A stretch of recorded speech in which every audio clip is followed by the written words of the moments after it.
welcome to the Underwater Photography Show. As always, I am Matthew Sullivan. And I'm Alex Mustard.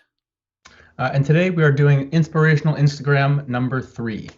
So a little bit, if you haven't seen the first two, about how this works. It's randomly just I pick pictures off of Instagram that strike me for whatever reason, whether it is I happen to like the subject, whether I happen to like the image itself. There's no real guidelines for it. It's just whatever I happen to pick and then share on my story. And we save some of those to then do these videos on. So we have 8 today, and Alex will kick off the first one. Yeah, just let me swing us into our change of screen. And that's up now. So our first picture is by Henley Spear's photo. And it's a photo of some sea lions and a pufferfish.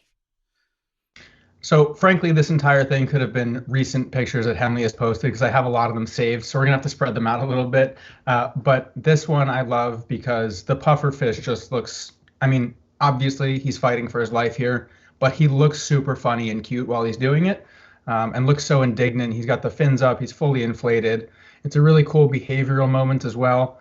But it's not something I haven't seen a picture quite like this with the sea lions tormenting a pufferfish. I've seen them with starfish and things like that. And it's usually inshore. This looks like it might be out well offshore, maybe a guinea fowl puffer. And I don't know if they're pelagic or not, or if that's even the right species. But super goofy looking puffer, cool behavioral moments. Hopefully the puffer escaped after the sea lions played with him for a little bit. Yeah, I suspect they weren't going to stay that interested for too long, hopefully, for the puffer. But yeah, I mean, great to see because, I think everybody, one of the first facts they learn about the ocean is that pufferfish can inflate to defend themselves. And obviously the vast majority of those photos that are in circulation, and thankfully most photographers don't try and take new ones, were created by photographers harassing pufferfish into inflating and then getting a photo of it. So it's great to see that behavior where you can also see in the photo exactly what has instigated it. Yeah. Which I think is really cool. I think the moment is nice. I like that the sea lion is curving round the puffer. I suspect there could have been a slight... I think the puffer pose is perfect in this shot. And I like that the sea lion goes in front of the sun. And I like the sea lion in the background very much. But I think the main sea lion is not that wonderfully posed in the picture. It's clearly going round the pufferfish, but you feel that there would have been an even more impressive shot if, the sea lion was kind of trying to mouth the pufferfish or something like that. But the light and the feeling of the whole image is stunning. Right. I'll move us along to our next one, if my screen works correctly, which is taken by Laurent Balesta. And Laurent's name is just his Instagram handle, from Fakarava. Yeah, I mean, probably everybody or most of the people watching this know who he is at this point. He's won everything out there, and these shark images he's gotten from Fakarava at night are incredible. And one of the reasons I like them a lot is because you so rarely get to see natural shark predation images. Usually with shark pictures, they're at a distance, or it's a flyby, or it's on a shark feeding dive, which I have nothing against. I do them all the time, but it's nice to see them naturally hunting. And this poor unicorn fish he's not in the best way, but it's such an incredible moment. You can see all of the shark's teeth. I like the strong directional lighting, and you can just imagine the shark swimming away with this unicorn fish and every other shark that's kind of rocketing up there after him, going for it at the same time. I mean, you could have picked 100 of Laurent's shark pictures to choose from. This one he posted recently, and I like unicorn fish, so it's a cool fish. And the part that seals it for me is the strong directional lighting, giving some texture on the shark and bringing out those teeth. Yeah, I mean, it's an amazing image for all the reasons that you suggest, and the moment is just absolutely incredible. And it's also an image that was the result of a huge amount of dedicated time in the field to capture it. It wasn't just going there once and getting a lucky shot. It was This luck was very much earned by a huge amount of dedication by the whole team of them out there. Okay, moving us along.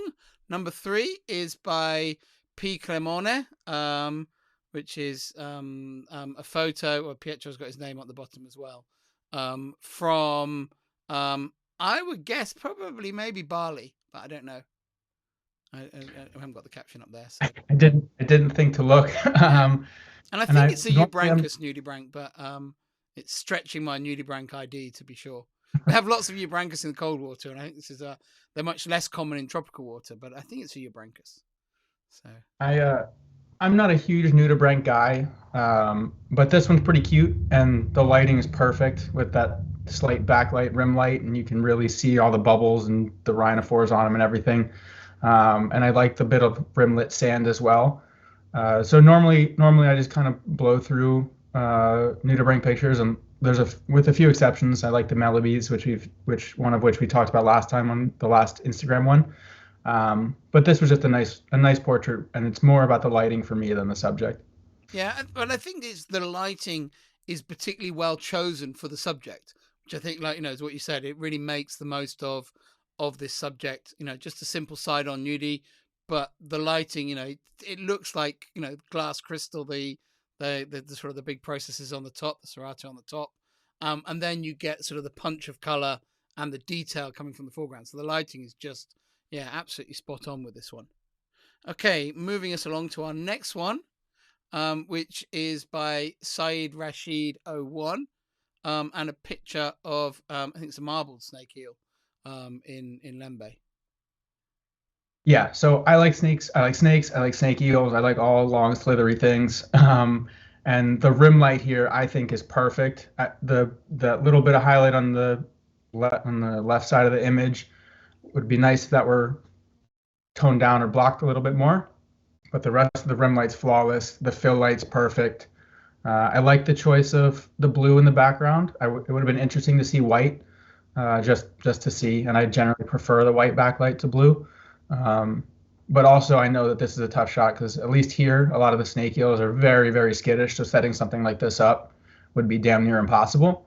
So I've never seen a marbled snake eel. I don't know how they behave, but I just know how difficult this picture would be to pull off here locally because I can't even. They're hard to shoot normally here because you can't get anywhere close to them. So this is a impressive image in that regard as well. Yeah, I'm not a big fan like you of colored backgrounds and colored lighting. For me, I think as an underwater photographer, you should be impressed enough by how the natural state of the ocean is, and you should be using natural elements in your pictures to create a beautiful image. However, I think in this picture, I find it quite a purpley backlight, and I think that color looks fantastic in this picture. I think if it was a standard shot of this subject, it would be pretty immediately forgettable. And I think with the way the edge of it glows with this purple electric look, it looks fantastic. And I really like the result of this shot very much. And I think it's really, really strong image. So yeah, I really like it. And it's it's a case of I'd never want to shoot a picture like this myself, but I'd love to have taken this picture because it's so good. Yeah. So yeah, really, really nice, and yeah, great transformation of a sort of a it's not that many people go to Lembe going, I can't wait to see one of these guys. Yeah, it's yielded a really stunning image. Okay, moving along, our next one is this trio of flamboyant cuttlefish taken by Deep Stop Photo. So this is my good friend Billy, one of the nicest human beings I've ever met. And when he shot this, he immediately sent it to me, as do many people, because they know I love flamboyant cuttlefish. They know that the few times I've been over to the tropical Pacific, I have seen a couple. I have not gotten any pictures. Byron especially likes to torment me with every single flamboyant cuttlefish that he sees. But this one's really cool. I've seen images of pairs of flamboyants before. And he told me what was going on in this one. It was a while ago, so I can't remember. It might have been two males chasing down the female and trying to mate with her. But either way, it's really cool to see three in the same frame, especially for me because I don't have even a picture of one in the frame. So cool moment as well. I think this one would have been really sweet if it had been cross-lit or something like that and bring out some of the textures on the cuttlefish.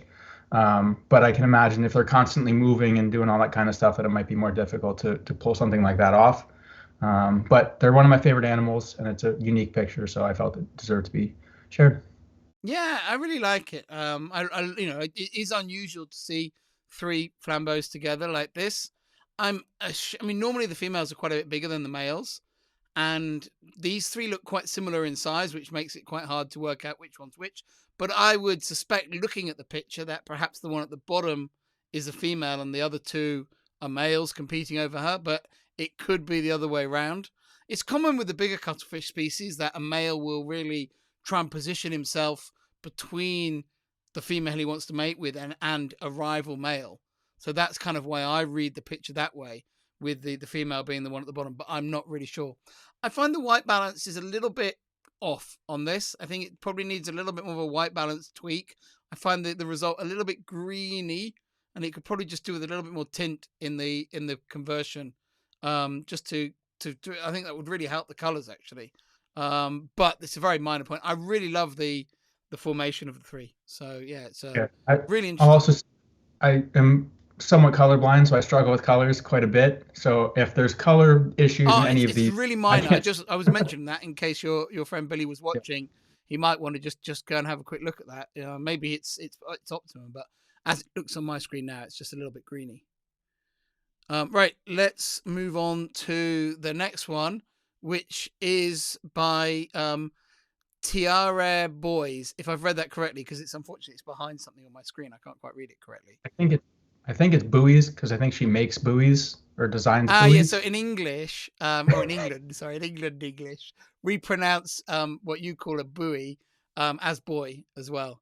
So yeah, so the buoys on the sea can be spelt with like this. So yeah, sorry, that's not a reading issue. That's an English issue. So sorry about that. Gotcha. So I don't know how the Canadians say it, where this is pictures from. So yeah, buoy. God's Pocket Resort, that whole area, one of my favorite places in the world. And this is a pretty, I mean, not without the octopus, this is a pretty typical scene where you just have these walls that are, every inch of them is covered in life, and there's not a bare spot anywhere. So that alone is really cool. And then having the octopus in there is just the icing on the cake. And as we've discussed previously, giant Pacific octopus, although this looks like quite a small one, are a white whale of mine, and I cannot for the life of me find one except for one solo one wedged way up underneath a rock. So this is an image I would have loved to have had the opportunity to shoot myself. But I like it more from an emotional perspective necessarily than anything else, just because I love the area. I love this kind of scenery up in that part of the world, and I love giant Pacific octopus, even though that isn't reciprocated. Yeah, it's a very I think a lot of photographers would be, whacking the fisheye lens on, getting up in the face of the octopus, filling the frame with the red soft coral and the yellow sponges. And I really like this, presumably shot with a rectilinear, or certainly shot from a little bit further away image. It creates a much more naturalistic feel, and it works really well with this picture, with that lovely feeling of depth you get from the view through up on top of the shelf behind this. So yeah, very, very nice picture. Really got a great feeling of being there, feeling of atmosphere to it, that perhaps the more typical in-your-face composition wouldn't have. It would be more impactful, but less transportative in terms of taking you there into the moment. Yeah, so really nice shot. Right. Staying up in that part of the world, I'm guessing, with Sea Beneath _, from Howe Island, of this juvenile Puget sound king crab, I presume it is. Yeah, I've never seen one I'm not a huge crustacean guy. There's a couple though that really get me excited, and Puget Sound king crabs are one of them. They're just, especially the adults, are just big tanks and just lumber across the bottom, and they get enormous. But the juvenile ones are, in my opinion, way more photogenic. And I've not seen one with quite this coloration. I actually posted one on my Instagram the other day. Not as nice a picture, and it's not as cool aesthetically as this individual is. This one, I think, has been dipped in some icing or something. Yeah. He's got frosting on the top. It's a really cool crab. And if you didn't know what this was and you just saw it, you'd never think about it being an animal, much less a crab. Yeah. But just such a weird crab, and one that I would really like the opportunity to photograph again at some point, properly. But yeah, just really cool crab. Nice portrait of it. You could have done creative lighting or cross lighting or something like that with it, but for the sake of showing off the animal, This is nicely done. Yeah, I think when you have like stunning creatures, being too fussy with your photography often, takes away from the impact of that subject. And sometimes it's important as a photographer to let the subject really speak. And I think in this frame here, the simple composition really allows that. Okay. All right, sorry about that. I'm back. Cut out a little bit. We have some nasty storms in the area, so I think they're messing with my internet. But yeah, this is from Joe Platko in Monterey. I think we've discussed one of his pictures before, maybe on the first Instagram one.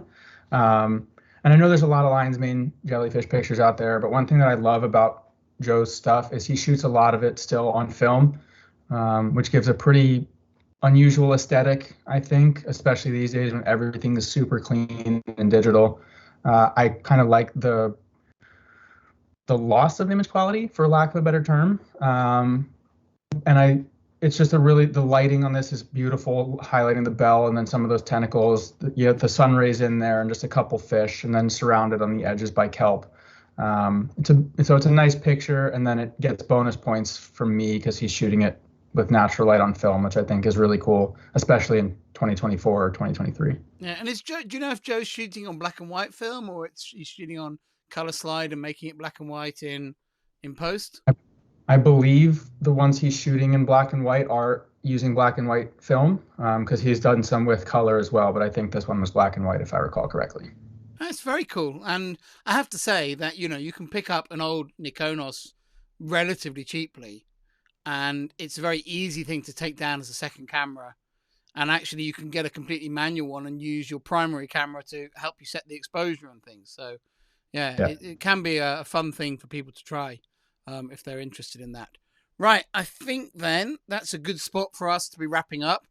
Sorry for the small technical issues that we had with the connection, but I know that the pictures were nice and clear all the way through. So, and that was really the main focus of this one. So thanks again for watching another episode of the Underwater Photography Show. Thanks to all the photographers whose work we featured. Really amazing stuff. And it's great to have this regular feature highlighting some of the work people are putting out there on Instagram. Hopefully that gives you some great ideas for people to follow. And we'll see you again soon on the Underwater Photography Show. Bye-bye.